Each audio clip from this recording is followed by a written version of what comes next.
Hey everyone, I want to welcome you to the Chapter 13 lecture on arousal regulation. This chapter really goes with or matches up with the chapter that we went over a few weeks ago on arousal, stress, and anxiety, Chapter 5. So this chapter, I'm pretty much going to go over the different methods of basically regulating your arousal and anxiety, right? There's a couple intervention techniques that are most appropriate for either increasing or decreasing your arousal levels.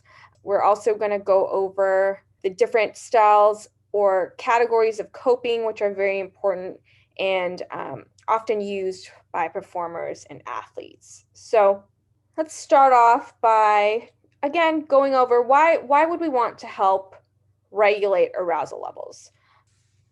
First of all, stress is a part of our daily lives, right? Whether we are athletes, students, employees, whether we're just dealing with issues within our family system, our friend system, we experience stress in a lot of different ways. And so being able to regulate those arousal levels is very important in terms of how we perform. And so this is most obviously seen in sport, right? There's a when we're competing, there's a pressure to win, a pressure to perform well. And so as that pressure builds up, we may internalize that as anxiety. And as we know, as we read in chapter 5, people who aren't able to cope with that stress, to deal with that stress properly, will find decreases in their performance. And if you recall, all those theories that we went through about how stress and anxiety, or how arousal and anxiety affect your performance, we've all seen what that can do, right? And what the theories are. So we want to make sure that these athletes are able to control and regulate their arousal levels so that they can stay focused and do what they need to do in competition. And the first step is awareness. We need to know what stress and anxiety looks like for us. And then once we were able to know what that is, we can figure out our optimal levels of arousal, right? We did that in the assignment last week, where you all found your eyes off levels, right? What type of arousal is perfect for us to be able to perform the best that we can. And once we are aware of that, once we know what that is, we can work to control those arousal levels. And this is just like I mentioned, so you need to be able to either, if your arousal level is too high and you are more of the moderate type, how do we decrease that arousal level? If you feel like you're really good at maintaining your arousal levels, how do you keep it the way you need it to be? And then if you're always too under aroused, how do you increase those arousal levels? So we'll talk about some strategies for how athletes do that. And then finally, again, we're going to be talking about coping a lot. So there's a few ways people cope with certain situations. It's important. That is more important. Those ways of coping, that is more important than the actual amount of anxiety that you experience, right? Doesn't matter if it's high, low, if you have it sometimes, have it always. Those things don't really matter when it comes to anxiety and performance, right? It's important to have the tools to be able to cope with it. And so now I'm going to show you a quick video of Michaela Schifrin. She is a 2-time Olympic gold medalist, an alpine skier, and she has just a really great example of what goes on right before a big race for her. Okay, take me through a race, would you? You're at the start, right? You're about to take off. What's going through your mind?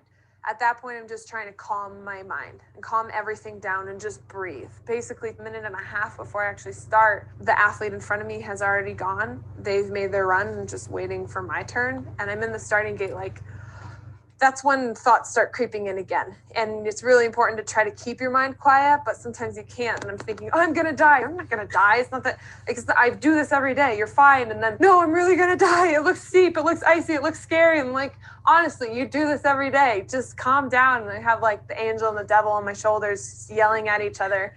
And then the start ref says like 10 seconds. I'm like, shut up, you two. It's time to go. I don't care if you're going to die or not. You're in this and you can't stop now. You really have those conflicting thoughts though? Oh, yeah. That close yeah. to race time. Oh, yeah. You know, there are athletes who will say, like, I have no fear. Like, if in order to race downhill, in order to win downhill, you can't have fear. I'm not scared of anything. I'm like, BS. I call BS. If you have no fear, you're insane.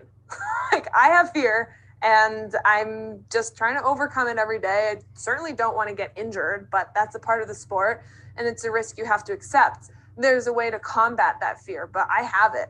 I think it helps me. I think it gives me a certain amount of respect for the mountain, knowing that if you get in a fist fight with a mountain, you're not going to win. All right, so that's a great video there from Michaela, you know, an expert in her sport and what she does, but she has those anxiety-inducing thoughts right before competition. And usually it's the best people, the best athletes who are able to use that to facilitate their performance. Those are the athletes that are going to be successful in their sport. So again, a reason why it's just important to know how to regulate these things. Similar to what we just saw with Michaela, elite athletes normally see their anxiety as being facilitative. So like you saw from her, she said the fear, you know, allows her to have some respect for the mountain. And so therefore, you know, she's not taking things for granted. She's more focused because she wants to make sure that she is respecting the mountain and, you know, doing what she needs to do to be successful, but also stay safe and not get injured, things like that. As opposed to non-athletes who might see anxiety as debilitative. These people are likely to choke more often, seeing anxiety as a moment to panic and therefore unable to perform the way they need to. So people who see their anxiety typically perform better and are able to cope more effectively with anxiety, right? So we need to be able to be aware that this is what's happening when I'm feeling anxious. Is it helping me or is it not? And how do we cope with that? All right, this is a cool little checklist. If you want to take some time to look at this, basically you are going to be thinking about a time, about a performance, and checking things off as far as how you felt, what you were feeling, thinking during that time, and see where you fall in this checklist. What are the things you need to focus on if you were maybe not performing so well? Or what is it that you were doing well while you were performing well? And what do you need to maintain to keep that level of performance, right? So kind of a cool little tool that you can use if you choose. Now we're going to get into anxiety reducing techniques. So we have 3 different types, right? And sort of deals with different types of anxiety that you have during performance. So we have somatic anxiety, which somatic, if you remember that term, it's physiological. It's all your physical, bodily type anxieties that you're feeling. Then we have cognitive anxiety reduction, which is all the thoughts that are happening in your head, everything that's happening in your head, right? Sort of the devil on the shoulder that Michaela was talking about. And then lastly, multimodal is kind of a cross between the two. It's both your physical and emotional thought type anxiety that kind of deals with everything. So we're going to be talking about a few techniques that are mentioned in the book regarding how to regulate all these 3 types. Okay, so first let's start off with somatic anxiety. The first one that is mentioned and that you're gonna experience yourself this week is progressive muscle relaxation. And that is this process of tensing and relaxing all your muscle groups throughout your body. Really, this is for you to kind of experience the differences between what your body feels like tensed and what it feels like when it's relaxed. When you do those things, you want your body to really feel the relaxed state that you're in and sort of internalize all of that throughout your body. If you're feeling tension, right, we tend to hold a lot of our stress in our shoulders and our back and just everywhere. If you're that type of person, this exercise may be helpful for you. It may make you feel a little more comfortable, right? Oftentimes, if our bodies are too tensed, we don't have the same type of range of motion that we need to perform and do whatever it is we need to do, right? So you want to make sure that your body's relaxed so that you have the ability, the physical ability to do what you need to do. All right, the next is breath control. And this is one of the most effective ways to control muscle tension. It's really easy. There's a lot of different breathing techniques out there. Research shows that breathing in and holding your breath, or basically, holding your breath tends to increase your muscle tension. And so we got to learn to be able to exhale and breathe out so that we let all that muscle tension go in our body. When we do PMR, you're going to do a lot of that. So you're going to get to practice this a little bit. All right, and just some more examples of these breathing things, breathing exercises. Diaphragmatic breathing is important. You shouldn't be breathing through your chest, if that makes sense. You want to make sure your diaphragm is involved. That way you have maximum oxygen intake that goes into your body, and then maximum carbon dioxide leaving your body. Release those feelings of tension, right? So in terms of diaphragmatic breathing, you want to just remember that when you breathe in, your stomach should be expanding like a balloon. A lot of the times if we breathe in, we think, oh, we should be sucking in our stomach. Nope, that's not right. So breathe in, your belly expands, and then when you're breathing out, then your diaphragm should, or your belly should flatten a bit, right? Everything's being released. So in, belly expands, out, it flattens and releases. Okay, so there's your diaphragmatic breathing exercise for you. There's a lot of also deep breathing counting techniques that are out there, right?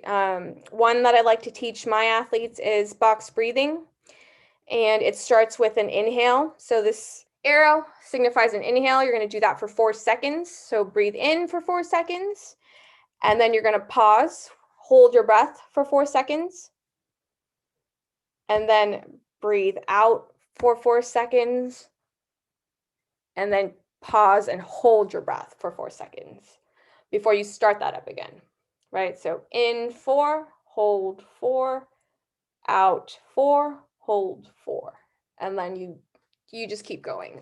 It's a really good way to regulate your breathing, right? If you're breathing in more than you're letting go, that could build up your tension in your body. So you want to make sure it's pretty evened out. And again, this is just one example of a breathing exercise. If 4 seconds is too long for you, I encourage you to cut it down to 3 seconds, right? So 3 seconds in, 3 seconds hold, 3 seconds out, 3 seconds pause. Do breathing exercises that work best for you, whatever makes you feel most comfortable. All right, more somatic anxiety example techniques. One is called biofeedback. So this one's really interesting. It's not one that everyone can really do all the time. It requires devices. And basically you're using these devices to become more aware of your autonomic nervous system, right? So you are trying to be more aware of your heart rate, your breathing, things like that. Like I said, this is not normally readily available for every single athlete, every single performer. You can see here that she has some wires hooked up to her forearm. It's probably an EMG type device where it's checking her muscle reaction, things like that. I've had my heart rate done by putting a clip on my finger.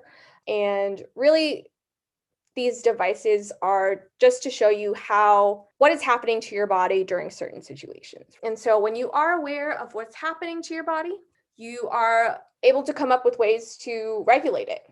Really fascinating. Not a lot of people get to really experience how to use biofeedback, but if you do get an opportunity, it's pretty fascinating. So just not a very common one that a lot of people can use. All right, so we're now switching to the second type of anxiety, which is cognitive, all the thoughts and stuff that are happening in our brain. One of the techniques is meditation, which again is a relaxation response, right? We're quieting our minds. We're trying to teach our minds to focus and concentrate. And there are a lot of ways to do meditation. I'm sure you've heard of some. Yoga is a good meditation. It also obviously involves physical aspect to this, so it's not quite just meditation like this technique says, but that's one. If you use the Calm app, that is also another form of meditation. Then we have autogenic training. So this one's interesting. It, again, is not used very often. I've never tried it. I don't think I've ever really heard anyone I know try this, but in the book it says that it's mostly a European thing. Basically, you're focusing on producing two physical sensations just by thinking it, right? Just by saying these things out loud, you eventually are able to produce these sensations in your body. So usually this is warmth and heaviness. This is an example of what sort of you're focusing on. This takes a lot of practice, right? Just because you think something, it doesn't always manifest in your body. So this takes a lot of practice, a lot of concentration. Eventually, people who practice this type of training feel the heaviness in their limbs, feel the warmth in their limbs, and it produces just a calm state. They're able to regulate their heartbeat, their breathing, they feel warm all over. And then lastly, we have systematic desensitization. This is basically reducing your anxiety through imagery, right? And the important one through this is this desensitization part. It's basically starting with, if a player comes to you with a really anxiety-inducing situation that makes them just so nervous, the idea is to get them to start imagining and visualizing things that may lead up to this, right? This intense event that they're really anxious about. An athlete coming to you with the anxiety-inducing event of shooting free throws when the game is really close and the game is at the end, right? You start by having them think about things that are, or something that is sort of related to the event, but as least anxiety-inducing as possible, right? So you're just telling them the first step to this is thinking about the game that's going to be happening in a couple days. So once they continue to think about that and they lose that feeling of anxiousness, you can move on to the next step, of just a little bit more inducing than thinking about a game that's happening 2 days later. In this example, the second step is thinking of the game that's happening later that evening.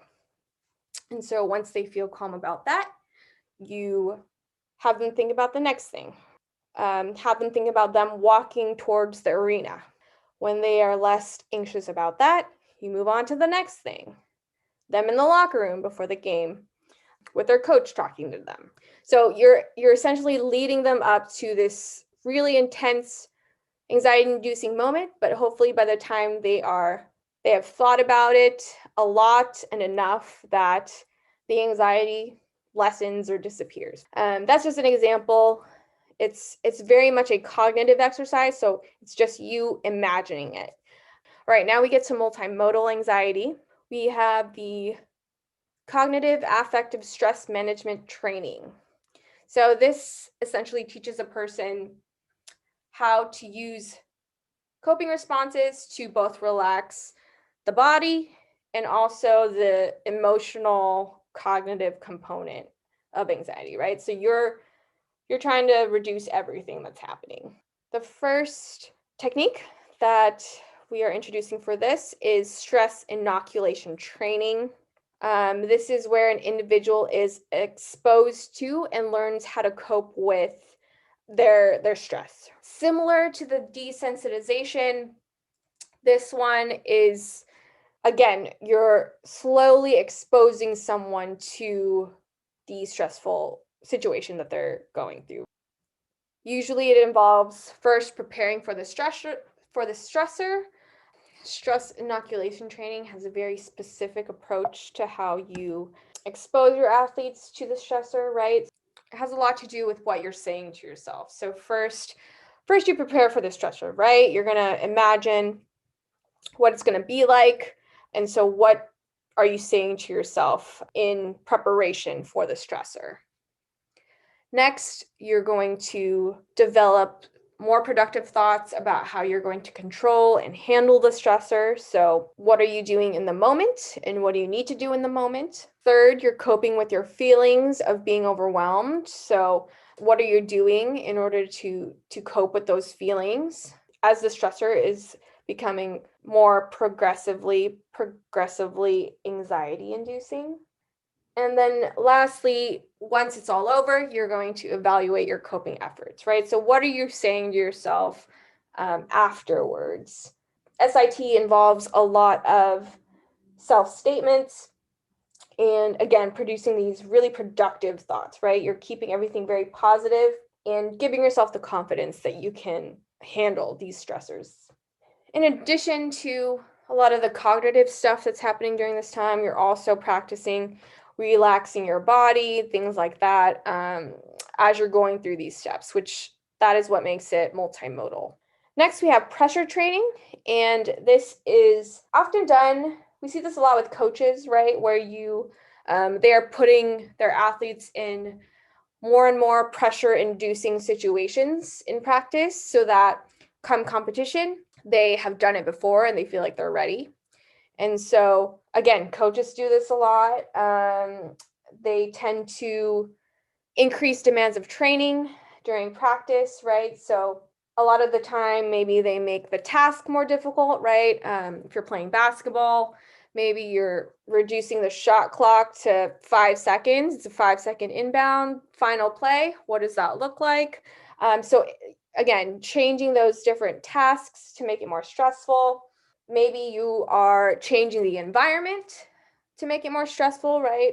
Making loud distractions, having people yell, things like that, that also add pressure to the demands of what's going on. And then same thing with consequences. So you can add pressure training by putting consequences on at practice, right? So if you don't do this, run in laps, right? We're doing whatever. So those types of stressors also add pressure and can help athletes to build that tolerance, build that coping skill because they've experienced it already. Come competition, they're more likely to be able to cope with it a lot better. Lastly, we have hypnosis. We're not really going to go over this one, but I'm sure a lot of us know what this is. It's this altered state of consciousness that is induced to a person, or that is induced where they can just automatically be put in this really relaxed state. It alters their perceptions, feelings, thoughts, and actions. Recently just watched the Tiger Woods documentary on HBO. They talked a bit about Tiger Woods being able to put himself in this hypnosis state when he's in competition, which I thought was really interesting. And obviously it makes him very powerful when he's in competition to be able to just compartmentalize everything that's going on and focus on what he needs to do. And that's made him a really great golfer. They don't really go into how he does it, and we're not really going to go into how this is done, but if you want to read more about it, there's more about that in your book. We really quickly want to talk about the matching hypothesis. This hypothesis is basically just saying that the technique that you want to use in order to manage your anxiety should match that particular problem. If you are having some like physical anxiety, if you're feeling it in your body, then you should be doing those somatic anxiety techniques. If you feel like your anxiety is all in your head, you just want to calm your thoughts, then you should be focusing on and using cognitive techniques to deal with that stress. And there's some crossover effects that can occur. Like I said, PMR is mainly a somatic exercise, right? But there's definitely some relaxation techniques in your mind that go along with that as well. And so those types of crossovers can happen for sure. So this is just saying what I already said, right? Cognitive anxiety should be treated with mental relaxation. Somatic anxiety should be treated with physical relaxation. And if you're not sure what type of anxiety is most problematic for you, use the multimodal technique. Be able to knock out either or both. Okay, now we're going to get into coping really quickly. This is actually very important. There's a lot of research that's been done with coping, the different types of coping, what is most effective for athletes. Okay, so here is the definition, the technical definition of coping. Basically, it's someone's ability to use various cognitive and behavior efforts to be able to manage situations around them, right? External or internal pressures that they may find to be stressful. You're using coping skills to deal with situations that you find challenging or taxing. And so researchers have found that athletes need to learn the different ways of coping in order to be able to use them in different situations for different sources of stress. It's not a one-size-fits-all type situation when it comes to stressful situations, right? You want to be able to have a lot of different coping skills so that you can use the appropriate ones for the appropriate situations. And it's very situation specific. So that's why it's important for you to know the different types of coping. And so the two different types of coping, therefore, are problem-focused and emotion-focused coping. And I will add that there is a third that is not mentioned in your book, but I do want you to know, and we'll talk about briefly, and that is avoidance-focused coping or avoidant coping. Okay, so first we have problem-focused coping. I like to think of this as a way to directly deal with a problem. So you're using your efforts to alter or manage the problem that's causing stress. You're either dealing with it through time management, right? So say you have a lot of stress coming on, you have an exam next week, which is true for this class, by the way. You have an exam next week, you have a paper due, you have some other stuff due for classes. So that's a lot of stress, right? How are you going to deal with that? The best way to do this is through trying to focus on the problem itself.